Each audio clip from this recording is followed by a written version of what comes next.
Now, the Independent National Electoral Commission has expressed concern over the rising insecurity ahead of the November 11th governorship elections in Imo, Bayelsa, and Kogi states. The Commission, in a statement by its National Commissioner and Chairman of its Information and Voter Education Committee, Sam Olumekun, also lamented that despite notices and subsequent reminders, political parties had yet to substantially submit the list of their agents to the electoral body. The INEC Commissioner appealed to all political parties and candidates to avoid utterances and acts that may heat up the polity.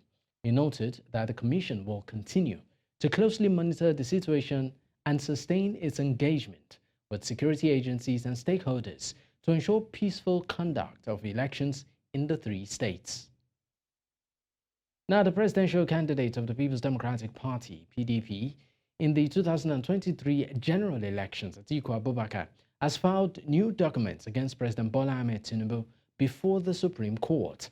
According to Atiku, the documents accused the president of forgery and lying under oath now and should therefore be disqualified and removed from office.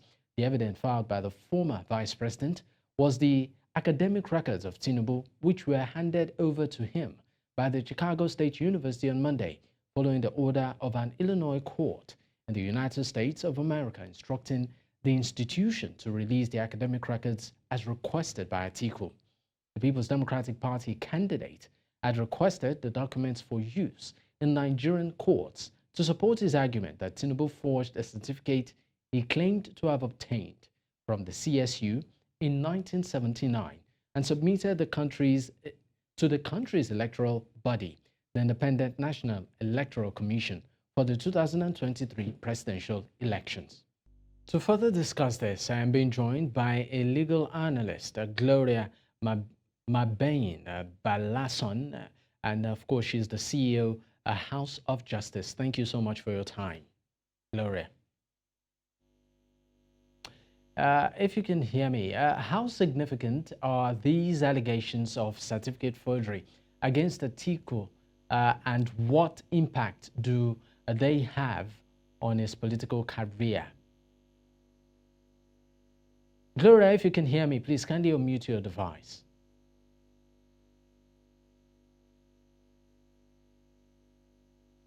Gloria, if you're there, please. Okay, great. We can hear you now. Now, I was asking how... This is really a significant matter because it doesn't just speak to the fact that we are a country that appears not to have standards for who our leaders are, but also it profiles our country as a country of people who are not sincere. Leadership anywhere around the world is a serious matter. And even countries that struggle with the morality threshold still decide when it comes to us to bring out the very best of what they have. The issue with President Bola Tinubu is not just a matter for politicians, because I see that there's a lot of conversation that has been steeped around politics. But I can tell you that there are many Nigerians who don't know how to spell PDP or APC or LP if their lives depended on it. What we are contesting right now is the legitimacy of our country and how that we have to wriggle out of the profiling that we now have as a country that doesn't take itself seriously. Section 137(1)J is very clear about the fact that anybody who presents a certificate that is forged is disqualified as the president. And that is where we are right now. So the issue is not whether he attended Chicago State University. The issue is the State University has come out to say that that was not the certificate that they issued. And that is quite problematic. But also, we have in the Constitution, as enunciated in Section 23, the fact that integrity is part of our national ethics.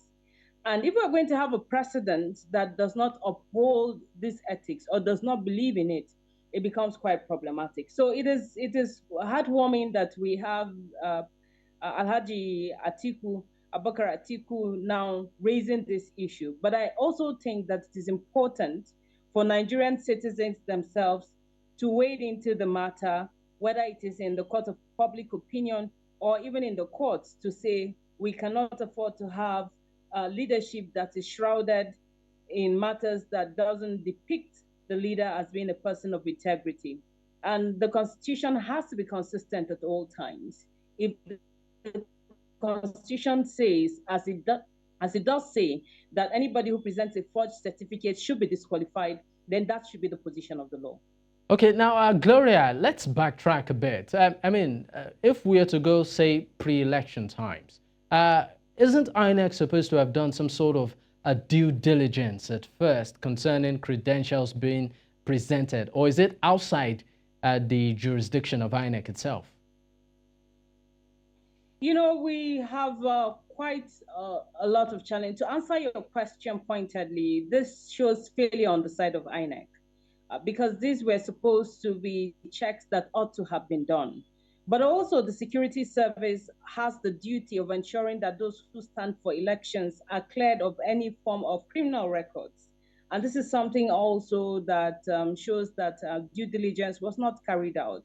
I should also add that even for the political parties, they had the duty to ensure that those who even stand for the primaries are people who have their credentials. But time and again, we have seen that political parties have put their own agenda over national interest.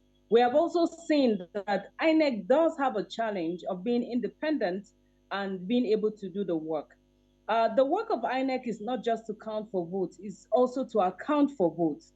So if those layers of checks and scrutiny were done and were exhausted, we shouldn't be here right now discussing a matter that should have been a pre-election matter.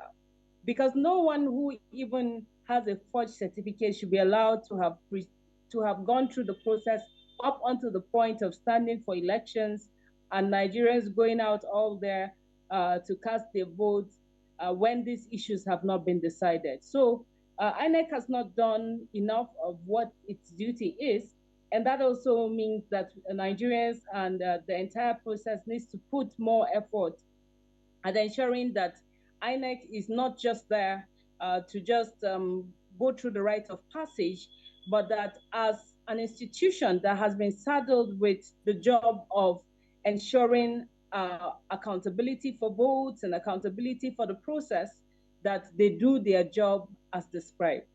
All right, now let's talk about the certificate itself. Some have given some sort of excuse that maybe, the discrepancies there might just be, a very, I call it a very innocent human error, so to speak, or just typographical error. Does that hold water in any way? Certainly it doesn't. Let's assume without conceding that the certificate even emerged from a Nigerian university. We shouldn't even have that error. But that's even for a system that sometimes can be beaten. But no institution would issue out a certificate and have that has error and not retrieve it. And if it was even as a result of any human error, it was the duty of the person who is the holder of that certificate to return it and ensure that all of that is rectified. So no, that's not something that that holds water at this point in time to say that there was a human error. This is not an issue of human error in any way. This is the fact that the Chicago State University authorities have come out to say that that was not the certificate that they issued.